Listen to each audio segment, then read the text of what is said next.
علی Larijani کا خون رائے گا نہیں جائے گا۔ پاسداران انقلاب کی جانب سے یہ رد عمل دیا گیا ہے۔ عظیم شہید کا پاک خون طاقت اور قومی بیداری کا باعث بنے گا۔ پاسداران انقلاب کی جانب سے یہ رد عمل دیا گیا ہے اور سخت رد عمل آیا ہے پاسداران انقلاب کی جانب سے، جس میں کہا گیا ہے کہ عظیم شہید اور دیگر شہداء کے خون کو ہم ہرگز فراموش نہیں کریں گے۔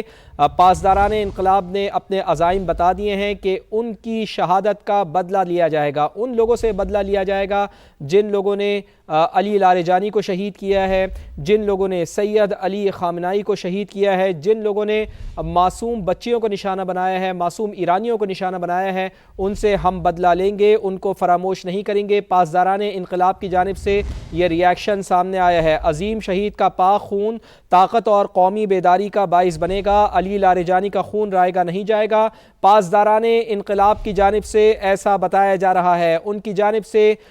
دو ٹوک کہہ دیا گیا ہے، یعنی کہ آپ اس اسٹیٹمنٹ کو دیکھ کر اندازہ لگا سکتے ہیں کہ پاسداران انقلاب کی پیچھے بالکل ہٹنے کے لیے تیار نہیں ہیں اور اپنے جو ان کے ہدف ہیں، اہداف ہیں جو خلیجی ممالک میں ہیں، امریکی بیسز ہیں، ان کو بھی نشانہ بنایا جائے گا۔ اور اس کے ساتھ ساتھ آپ کو یہ بھی بتا دیں کہ ان کی جانب سے یہ کہا جا رہا ہے کہ اسرائیل کو بھی نشانہ بنایا جاتا رہے گا، یعنی کہ پاسداران انقلاب کی جانب سے یہ کہا جا رہا ہے کہ عظیم شہید اور دیگر شہداء کے خون کو ہرگز فراموش نہیں کیا جائے گا۔ تو ایران کے لیے ایک آج کی یہ خبر بڑی بری خبر ہے، چونکہ ہم یہ دیکھ رہے ہیں کہ اس سے پہلے سید علی خامنائی شہید ہوئے، ان کی شہادت کے بعد ہونے والی یہ سب سے بڑی شہادت ہے، سب سے بڑی شخصیت ہے۔ ایران میں ایک بڑا اثر و رسوخ رکھتے تھے علی لاریجانی، اور نسبتاً ان کے بارے میں یہ کہا جاتا تھا کہ وہ بات چیت کے حامی ہیں، ماڈریٹ سیاستدان سمجھے جاتے تھے جو بات چیت کے ذریعے ہی مسائل کا حل نکالنے کی کوشش کرتے تھے، مسائل کا حل تلاش کرتے تھے۔ لیکن جب سے جارحیت کا مظاہرہ کیا گیا ہے امریکہ کی جانب سے اور اسرائیل کی جانب سے، تو اس کے بعد ہم نے یہ دیکھا، ہم نے یہ وٹنس کیا کہ ان کی جانب سے بہت زیادہ سخت بیانات دیے گئے تھے۔ ان کی جانب سے ڈونلڈ ٹرمپ کو براہ راست للکارا گیا تھا اور یہ کہا گیا تھا کہ وہ احتیاط کریں، اور جب یہ کہا گیا امریکہ کی جانب سے کہ وہ توانائی کے نظام پر حملہ کرے گا، ایران کی جو توانائی کا نظام ہے اس کو نشانہ بنائے گا، تو اس کے جواب میں بھی علی لاریجانی کا ٹویٹ آیا تھا، ان کا بیان سامنے آیا تھا جس میں انہوں نے کہا تھا کہ اگر ایران کی توانائی کے نظام کو نشانہ بنایا گیا، یعنی ہم پر حملہ کیا گیا توانائی کے ہمارے نظام پر، تو پورا خطہ یعنی پورا مشرق وسطی ہی اندھیرے میں ڈوب جائے گا۔ جس کے بعد ڈونلڈ ٹرمپ کی جانب سے اس کا ریبٹل نہیں دیا گیا، اس کے جواب میں کچھ نہیں دیا گیا، کوئی بیان نہیں سامنے آیا، لیکن یہ واضح دھمکی تھی علی لاریجانی کی جانب سے۔ اور علی لاریجانی کی جانب سے ایک اور اہم بیان سامنے آیا تھا جس میں ان کا کہنا تھا کہ جنگ اس وقت تک ختم نہیں ہوگی جب تک ایران نہیں چاہے گا۔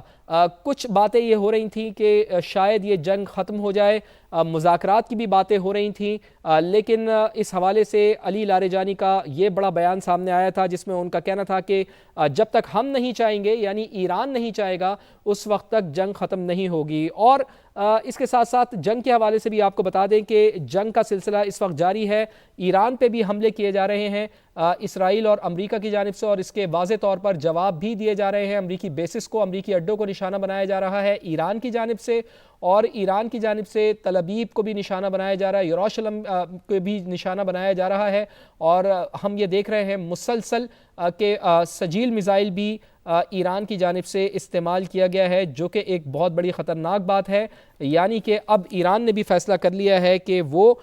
اس جنگ سے نکلنے والا نہیں ہے، چونکہ پاسداران انقلاب کا یہ اسٹیٹمنٹ کہ جب تک ہم اپنے شہداء کا بدلہ نہیں لے لیتے، شہداء کو جو ہمارے ساتھ ان کے ساتھ زیادتی کی گئی ہے ان کا بدلہ نہیں لے لیتے، اس وقت تک ہم چین سے نہیں بیٹھیں گے۔ تو علی لاریجانی کو سیف ہاؤس پر حملہ کر کے شہید کیا گیا ہے، ان کے بیٹے بھی اس حملے میں شہید ہوئے ہیں جن کا نام مصطفیٰ بتایا جاتا ہے۔ تل ابیب اور مقبوضہ بیت المقدس میں دھماکے ہوئے ہیں، عرب میڈیا یہ رپورٹ کر رہا ہے۔ ایران پر کلسٹر میزائل سے حملہ کیا گیا ہے، عرب میڈیا کی جانب سے یہ رپورٹ کیا جا رہا ہے۔ تو ایران کا اسرائیل پر میزائل حملہ، یعنی ایران نے بھی اپنے دفاع میں میزائل فائر کیے ہیں۔ تل ابیب اور مقبوضہ بیت المقدس میں دھماکے ہوئے ہیں، یعنی دو جگہوں کو نشانہ بنایا گیا ہے، ایک تو تل ابیب اور دوسرا بیت المقدس، اور ایران کے اوپر بھی باقاعدہ حملے ہوئے ہیں اسرائیل کی جانب سے، امریکہ کی جانب سے کلسٹر میزائل سے حملہ کیا گیا ہے۔ عرب میڈیا ایسی رپورٹ کر رہا ہے، تو یہ کلسٹر بم بھی اب مارے جا رہے ہیں ایران کے اوپر، یعنی کہ اس کو شدید نشانہ بنایا جا رہا ہے ایران کو۔ اور اس کے ساتھ ساتھ جو لبنان میں بھی صورتحال ہے وہ بھی بہت زیادہ خراب ہے۔ لبنان کا انفراسٹرکچر بالکل تباہ کر کے رکھ دیا ہے اسرائیل کی بمباری نے، اور اسی طرح کی اب صورتحال ڈیولپ کرنے کی کوشش کی جا رہی ہے ایران کے اندر بھی۔ ایران بھی بھرپور جواب دے رہا ہے، مقبوضہ بیت المقدس میں بھی میزائل فائر کیے ہیں ایران نے، اور یہ کلسٹر میزائل جو ایران کے اوپر فائر کیے گئے ہیں اس کے مناظر بھی ہم آپ کو دکھا رہے ہیں۔ جو اسرائیل کے اوپر کلسٹر میزائل فائر کیے گئے ہیں اس کے حوالے سے بھی ہم آپ کو مناظر میں بھی دکھا رہے ہیں کہ ایران بدلہ لے رہا ہے۔ پاسداران انقلاب اس نے اپنے اسی عمل کو دہرایا ہے جس میں ان کی جانب سے یہ کہا گیا تھا، دعویٰ کیا جا رہا تھا کہ وہ بدلہ لے گا، اور اب بدلہ لیا جا رہا ہے۔ ایران نے اسرائیل پر میزائل حملہ کیا ہے، تل ابیب اور مقبوضہ بیت المقدس میں دھماکے ہوئے ہیں، اسرائیل پر کلسٹر میزائل سے حملہ کیا گیا ہے، عرب میڈیا یہ رپورٹ کر رہا ہے۔ تو یوں اب اسرائیل کو نشانہ بنایا جا رہا ہے، یعنی اسرائیل نے اپنی باری کھیل لی، امریکہ نے اپنی باری کھیل لی، اب باری ہے ایران کی کہ وہ کس طرح سے اس شہادت کا جواب دے گا۔ چونکہ پاسداران انقلاب یہ کہہ چکے ہیں، پاسداران انقلاب کے سربراہان یہ کہہ چکے ہیں، ان کے رہنما یہ کہہ چکے ہیں، ان کی فوجی قیادت یہ کہہ چکی ہے کہ ہم بدلہ لیں گے، چاہے ایک شہید بھی ہو اس کی شہادت کا بدلہ لیا جائے گا۔ امریکی سینٹرل کمانڈ کی جانب سے یہ بتایا جا رہا ہے کہ ایران کے میزائل اہداف پر ہم نے کیا ہے بڑا حملہ۔ تو امریکی سینٹرل کمانڈ کی جانب سے بھی اب یہ خبر سامنے آ رہی ہے کہ ان کی جانب سے یہ بتایا جا رہا ہے کہ آبنائے ہرمز کے قریب ایرانی تنصیبات کو ہم نے نشانہ بنایا ہے، 5000 پاؤنڈ وزنی بم استعمال کیے گئے ہیں۔ امریکی سینٹ کام کی جانب سے ایسا بتایا جا رہا ہے۔ تو ایک بڑی خبر کہ امریکی سینٹرل کمانڈ کی جانب سے یہ خبر سامنے آ رہی ہے، ان کی جانب سے یہ بتایا جا رہا ہے کہ ایران کے میزائل اہداف پر بڑا حملہ کیا گیا ہے۔ امریکی فورسز نے آبنائے ہرمز کے قریب ایرانی تنصیبات کو نشانہ بنایا ہے، سینٹرل کمانڈ کی جانب سے ایسا بتایا گیا ہے۔ ڈیپ پینیٹریٹر بم استعمال کیے گئے ہیں، 5000 پاؤنڈ وزنی بم استعمال کیے گئے ہیں، امریکی سینٹرل کمانڈ کی جانب سے ایسا بتایا گیا ہے۔ امریکی حملہ ایرانی ساحلی علاقوں میں میزائل سائٹس پر کیا گیا ہے۔ امریکی سینٹرل کمانڈ ایسا بتاتی ہے حملے میں زیر زمین اور مضبوط اہداف کو تباہ کرنے والے ہتھیار استعمال کیے گئے ہیں، سینٹرل کمانڈ کی جانب سے ایسا بتایا جا رہا ہے۔ تو اس وقت ایران کے میزائل اہداف پر بڑا حملہ کیا گیا ہے، امریکی سینٹ کام کا ایسا بتانا ہے۔